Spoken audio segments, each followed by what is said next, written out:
حضرت محمد صلی اللہ علیہ وسلم نے اشارہ فرمایا، اگر کوئی بکری کے علاوہ کسی چیز کی منت مانے تو وہ بھی ساری کی ساری اللہ کی راہ میں تقسیم کرنا چاہیے۔ یہ زندہ تمام چیزوں کا ہی حکم ہے، ان غریب یا غربا پر تقسیم کر دینا چاہیے۔ والدین کو اس کھانا جائز نہیں، مارنے والا اس کے علاوہ مال خود بھی نہیں کھا سکتے۔ آپ کے مسائل بعض حضرت مصیبت میں والدین کو بھی شامل کر لیتے ہیں، اور یہ غلط ہے۔ جو مصیبت فتح، صدقہ اور زکوٰۃ کا ہے وہ زندہ کا بھی ہے۔ فقیر کو دینا جب ہے کہ وہ دوست جناب کو دے تو ان کے لیے اس کا کھانا حرام ہے اور زندہ کرنے والے کی ذمہ داری ہوگی۔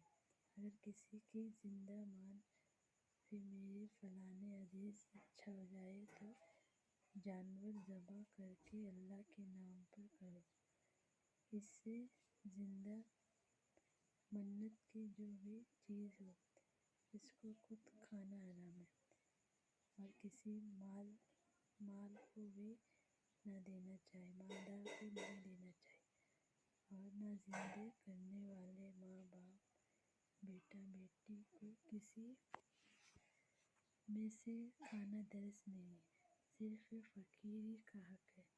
فتح شریعت زندہ میت کے لیے مان گئے تو وہ حرام ہے، اس کا کھانا کسی کے لیے جائز نہیں، اور زندہ خدا کے لیے ثواب میت کے لیے مانی ہوئی تو فقیر اور اس کا کھانا شریعت درست نہیں۔ مالدار علم کو ایسا کھانا نہیں چاہیے۔ ایک شخص صدقہ میں بکری کرتا ہے اور وہ گوشت آپس میں پڑوسی میں بانٹتا ہے اور گھر میں بھی استعمال کرتا ہے، تو کیا صدقہ بکری کا گوشت گھر میں بھی استعمال ہو سکتا یا نہیں؟ بکری ذبح کرنے سے صدقہ نہیں ہوتا بلکہ فقیر اور مسکین کو دینا چاہیے، صدقہ ہوتا ہے۔ اس لیے جتنا گوشت محتاج کو تقسیم کر دیا اتنا ہی صدقہ ہوگا، اور جو گھر میں کھا لے وہ نہیں ہے۔ بدلہ زندہ مال ہوتا ہے، اس کو پورا بکری کا محتاج جو پر صدقہ کرنا۔